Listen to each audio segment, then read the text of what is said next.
Hello friends and welcome back. So we're back in the garden shed and we're going to do a bit more whiteboarding and we're going to expand on yesterday's topic but make it a bit more pragmatic. So how to build a balanced system, and one of the key things that I think is to find the bottleneck in your system, and that has all to do, for example, really simple, that what I had a deck. It really topped out at a certain type of quality of sound, but also just the nature of its sound, and so no matter what I do down chain would actually deliver me a better sound because it was all limited by that.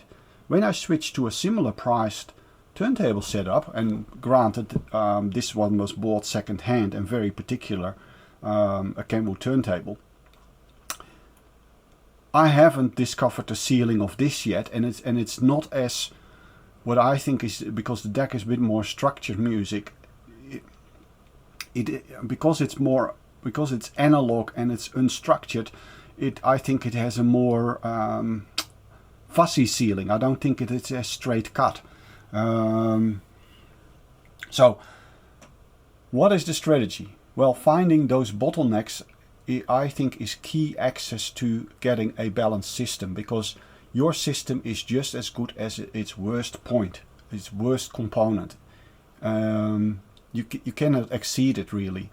And there's a major trap as well, that say you have a deck with certain characteristics, and for example, say it has some nasties in the highs, and you would build the rest of your system, so that your cable choices, your interconnect, your amp, your speakers, to overcome that limitation. Now what happens if you start upgrading another one? So this one was super bright. You chose a system that dampens it down, that mellows it a little bit, and now you add a really good turntable or a really good deck. You replace it. You're left with the rest of the system that is optimized to deal with that. So it is just, that is a major pitfall. And so now, and then your bottleneck is not just one thing. It is actually the whole rest of the chain that was optimized to deal with that. So yeah, I think you do need, and we talked about yesterday about the priorities, but your source is critically important to not be a delimiting factor. But this video is about bottlenecks. So what are those two solutions? Finding bottlenecks. Now I think people who have experience, these are your two access points. And we'll get into it why, but the number two, the strategy of simplicity, and so that feeds into having reactive transparent components, but this simplicity will help you build the experience, and I'll explain in this video with some pragmatic examples how that worked in my system, because removing the bottlenecks, knowing where they are, predicting where they are. One of the things is, if you would have some experienced system integrators, or Janos from Real World Audio, or somebody has a huge experience. My first hi-fi dealer was very good at this. They know immediately how to balance this out. So somebody's experience can majorly help. Now the problem is people don't like to pay for it until you have so much money and so little time that you have to do this. So then you get a system integrator and you have to do for you, and they can sort that out. Hopefully they have the same type of listening experience and goals for you, but they'll know that. The other access point, and this is especially for DIYers, the route, you'll have an extra thing, because you can also replace parts inside your chain and not just whole components or cables and so on, but this is your access point, simplicity. And let me explain.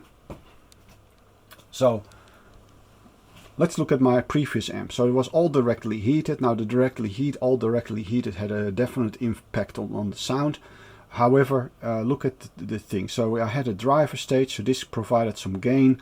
I had a filament power. I had a filament bias, so I had a filament power supply. I had a power supply for the B+ here. I had an interstage transformer, and that also did the signal splitting, and then I had the power stage and an output transformer, and then a regulated power supply here for the B+ again. And now my new amp. So my new amp has an input transformer and step up, that was possible, the step up, because this runs in pentode mode, so it doesn't have a Miller effect, and then I have an output transformer.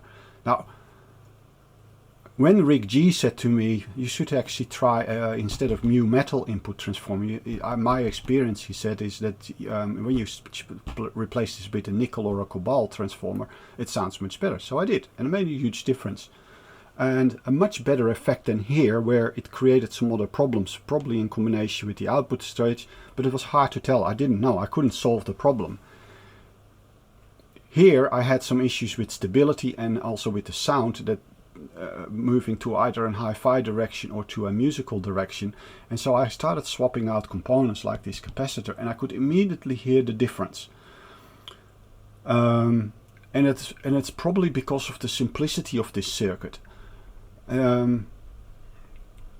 Because it's only that component there. There is very little interaction, and you have to realize when you look at with less components that the number of permutations just becomes small, and if you chose good quality components, the influence is very audible. It turns on a dime, so it's very reactive.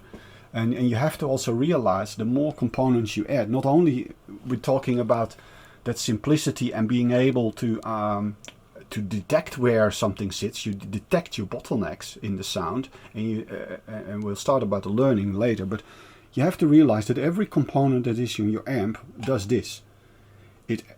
Every time, even a resistor, it adds distortion and noise. So second harmonics come into it, into modulation, distortion, all of these things are added to the signal that were never there, but it also removes a part of the signal. So every part does this.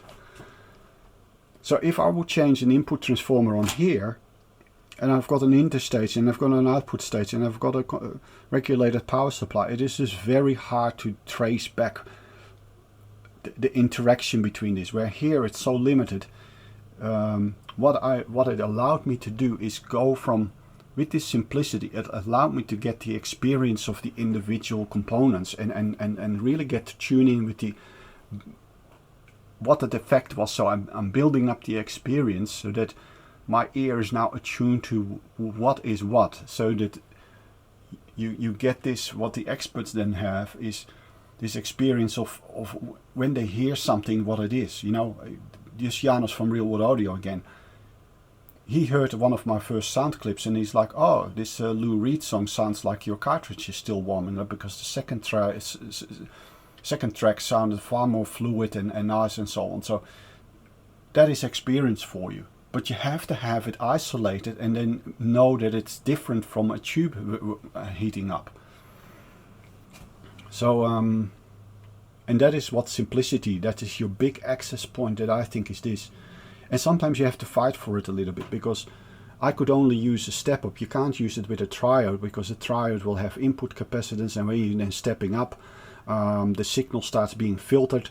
There's a phase shift because of the Miller effect inside the tube, and when in pentode mode, well, you have to use a special pentode, like this one was designed to be a triode, it's the type 47, but sometimes you have to have these special magic combinations to actually make a certain design happen and make it this simple. It doesn't come from just removing components. It has to be suitable still to fulfill its goal. You know, it might need a speaker that might not need super control from its output stage, or being made for a pentode amp, which probably the Altecs are. So that is what simplicity does, and it, you know, it is all about limiting the combinations. And I just want to mention something else just before, I won't take too much, but for example, switching noises into an amp. You also sort of have to broaden your horizon sometimes a little bit, because switching noises, for example, of a diode, well, you know, the least switching note that you can get from a diode is probably a TV damper, a tube. And why could that be important? Well, most people think about only this part, so you have some switching noise there, and you say that doesn't matter because I've got this huge filter afterwards, not a problem. the thing that you might forget is that if your amp has another thing, say an LCD display or something that's being driven, and it has a power supply here, that also creates switching noises. Now look at, this is all nice and filtered. This might be filtered. You've got a voltage regulator there, it has a huge suppression. But look at this switching noise. So that creates a thing in the signal, but oppositely it draws current in a certain way, also with that noise inside. And that noise, unfiltered, goes out to your mains. And if it's in your same amp, it goes into mains here and travels back into here. Right? So this complexity in power setup, having two regulated power supplies plus a third, if something is wrong or oscillating in this, it is really hard to figure it out. So this approach of simplicity has, it is when you're just starting out, or you can't separate your projects into their individual components, it becomes a lot harder to resolve. Similar with your speakers. So a lot of you have been very successful with the building a Grande that Janos has so generously shared with the community. Grande doesn't have a crossover, and then you hook it up to a tube amp. A lot of you have done it, and then you only have to sort out your tube, but there's no complexity here. Also, your amp doesn't have to deal with delays in the signal and reactiveness of the woofer coming back at you via an inductor or capacitor, or an even more complex crossover, which delays timing and influences.